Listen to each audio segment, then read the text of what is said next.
Hello everyone, I'm Gabriele, game designer of Sheol.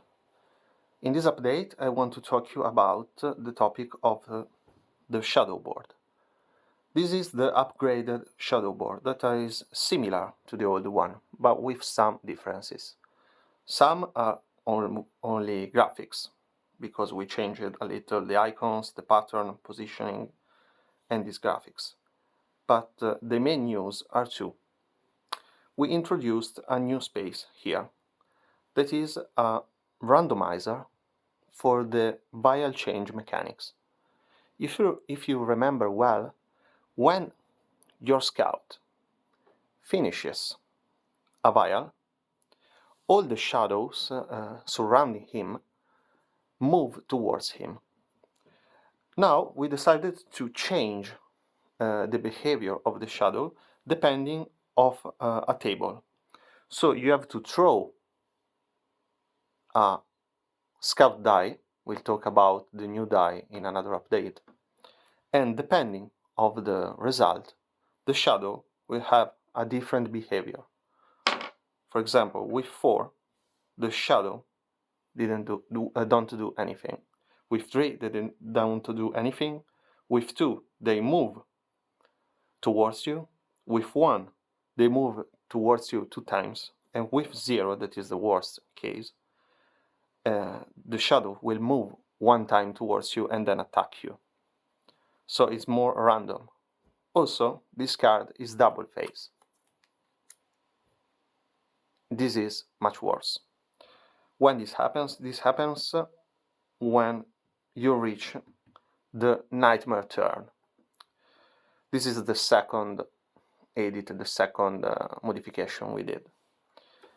This is the old counter for the turns. When you reach a red cube, you have to draw a menace card. So the new mechanics says, new rule says that you have to draw a menace card only when you reach a red cube, not every turn, like before.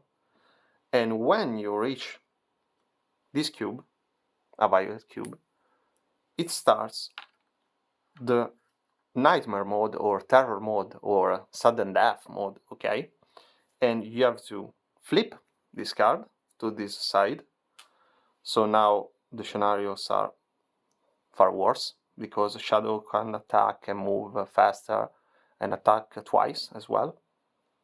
And then also, at the beginning of each scout phase, you have to make a check on your corruption status to see if you get corrupted or not. The check is very simple. You have to throw 2 challenge overload die, and your corruption resistance is the one stated on your card. For example, 4. I have 3 corruption tokens, and I automatically pass it, because this number of corruption token should always be lower than your resistance plus the successes you obtain on the dice, on the 2 dice you throw. So the problems happens when you have a lot of corruption tokens, or if your corruption threshold is very low. But these checks are only done when you reach the terror or nightmare mode. So this balances basically at the game design level the fact that now when you get damaged, you don't immediately lose lux, but you can change the lux from blue to red. So you have more life, but you have to balance things, because when you go on in the game, probably you'll get corrupted and then you lose all your lux. Also, this applies to another mechanic, because all the mechanics in Sheol are intertwined, are all bounded one together, the others.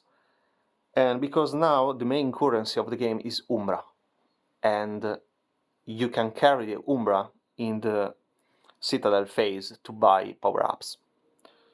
So if you wait too much because you want to get as much Umbra as possible, you have to face the consequences that are the Nightmare mode, for example, or also Shadow that are approaching the Citadel. So you have to consider all these things. That's all for today's update. Hope you enjoyed it, and see you in the next. Thank you.